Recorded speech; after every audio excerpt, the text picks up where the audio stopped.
ஸ்டார்ட்டிங்கே பாரு இருக்கே அப்படின்னு தான் ஆரம்பிச்சாரு. இங்க வக்ரம் யாருக்கு இருக்கு? விக்ரம் பாடி ஷேமிங் பண்றீங்க. எல்லாருக்கும் ஒரு பேர் வச்சு எச்சைய தொட்டு அவங்க நெத்தியில ஒட்டி விடுறீங்க அப்படின்னு. நீ ஒரு விஜே தானே, எத்தனை முறை தாம்மா உனக்கு சொல்றது? அவங்க கோவத்துல சொல்றேன்னு சொல்லிட்டு இருந்தாங்க. அப்போ நீ எவ்வளோ தெளிவான ஆள்னா, கோவத்துல எதிர்த்தாப்புல பேசுறவங்க கூட டென்ஷன் ஆகி இந்த அம்மாட்ட இதுக்கு மேல பேச முடியாதுன்னு அவன் போயிடுவான். இல்லைன்னா அவனை போடான்ட்டு நீ போயிடுவ. நீ அவ்வளோ தெளிவா பேசுற ஆளு. நீ வந்து கோவத்துல சொல்லிட்டேன்லாம் சொல்லாத. பாடி ஷேமிங் பண்றது, இந்த லேபிள் பேர் வச்சு ஒட்டுறது, இதெல்லாம் நிப்பாட்டிடுங்கன்ற மாதிரி பாருக்கு அட்வைஸ் பண்ணிட்டு இருந்தாரு. இந்த ஷோல வாமிட் பண்றீங்கல்ல எல்லாரும், உங்களை பார்த்தா எங்களுக்கு தாண்டா வருது வாமிட் அப்படின்னு எல்லாரையும் வார்ன் பண்ணியிருந்தாங்க. மெயின் மேட்டர் ஆபாச குறியீடு. இது ஆபாசமா பேசுறவங்களுக்கு கூட இது ஆபாச குறியீடு மாதிரி தெரியாது. நம்ம திவாகரும் பாரும் எந்த ரூம்ல உட்காந்து இதை இப்படி பிளான் பண்ணாங்கன்னு தெரியல. உங்க பார்வையில் தெரியும்னா உங்க கண்ணு ஏன் அப்படி போச்சு அப்படிதான் நம்மளும் கேட்கணும்.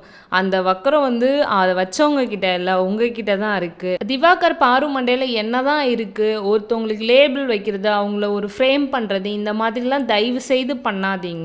அப்புறம் இப்போ விக்ரமுக்கும் நான் விக்ரம் இப்படிலாம் கேட்டுட்டேன்னு எனக்கும் விக்ரமுக்கும் எந்த கள்ள தொடர்பும் இல்லைன்னு விஜய் சேதுபதி சொல்லிட்டார். இது ட்ராக்லே இல்லாத ஒன்றா இருக்குது அப்படின்ற மாதிரி இருந்துச்சு.